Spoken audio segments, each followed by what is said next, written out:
Greetings from the Renville County Farmer. It's been a while since I posted. Sometimes work keeps me busy, so I don't have time to spend in the kitchen. The recipe we're going to do tonight is actually a Paula Deen recipe. It's a family favorite of ours. It's for crab cakes. And whenever I've made this, I always double it because my boys will warm them up and eat them later. I'll go through in the comments, or excuse me, in the description of this video, I will post the video or the recipe for the crab cakes. And I also made a remoulade sauce that we put over, kind of a sauce to put over the top. And I will try to find that recipe and add that link in there as well. Our ingredients include, and I'm going to, again, we're doubling this recipe. I'm going to read it as doubled. 2 pounds of crab meat. And there's 6 packages here, 6 ounces each, so it's actually over 2 pounds of crab meat. Now, one word on buying crab, this stuff is kind of semi-cooked, and it's a lot easier to get this up to temperature in these thin foil packets. She also calls for 2/3 cup of Ritz crackers, but I find that I actually do more than that, and those I will buzz up in the food processor. I'm using 1 red bell pepper and 6 scallions, and I have here a 1/2 cup of mayo. I got 2 eggs beaten right here, and 2 teaspoons W sauce. You pronounce that how you want. 2 teaspoons of dry mustard. And, oops, I forgot the 1/4 teaspoon of garlic. Oh, wait. There it is. 1/4 teaspoon of garlic powder. Get down. 2 teaspoons salt. It's my dog jumping on me. Now I'm out of cayenne pepper, so I'm actually going to use red pepper flake. I'm going to use a 1/2 teaspoon or a couple of dashes of that. And then also here, I'll come back to that, it's the juice of 1 lemon that is in there. And now I will get the Ritz crackers buzzed up, and then we'll mix this all together in a stainless steel bowl. We have everything mixed up. Now, if you know me at all, I do impersonations. So since this is a Paula Deen recipe, I just may break out into Paula Deen and get into character. Okay. Now we have the crab cakes all mixed up.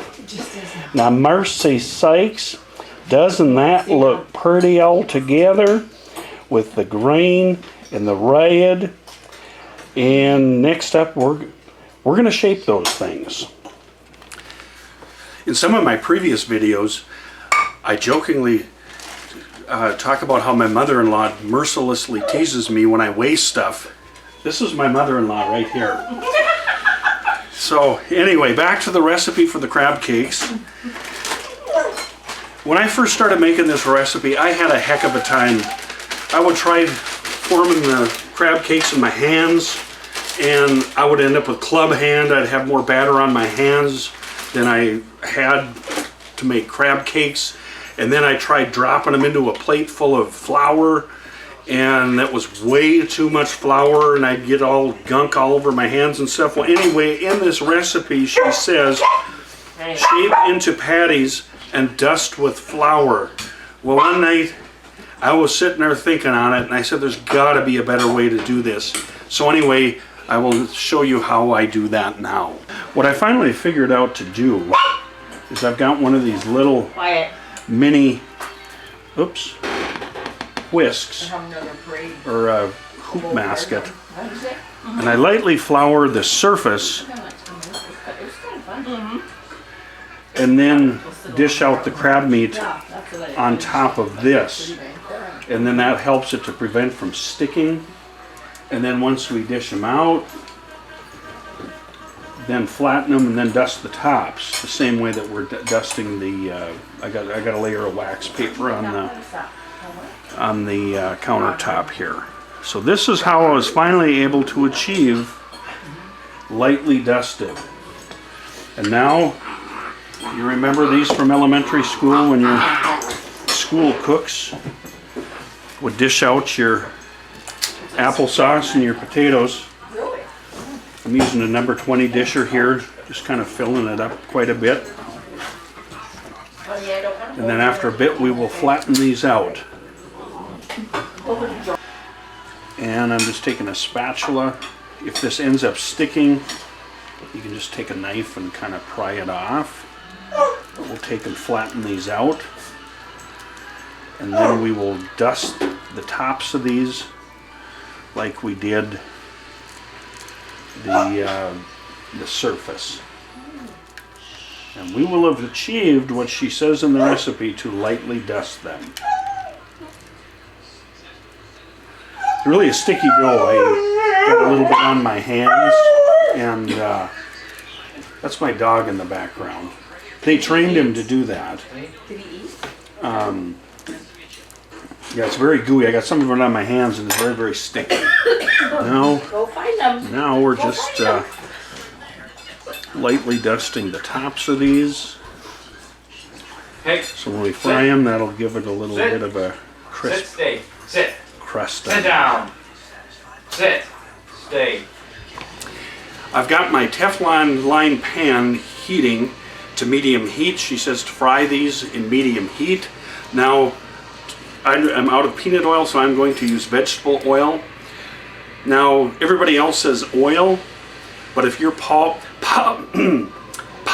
Deen, the proper way to say all is like a Texan saying y'all, but drop the Y for all. We're gonna fry the crab cakes in all. Thank you. Okay, I put my little test sample in there. Make sure my oil was hot enough. Excuse me, my all. Got my all hot. Okay.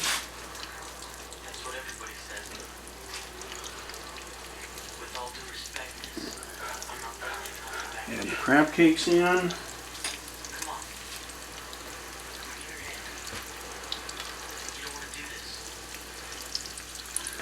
I'll do 4 at a time.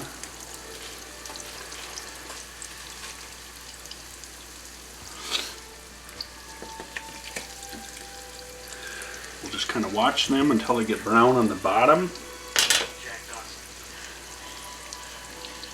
Okay, she says to go about 4 to 5 minutes.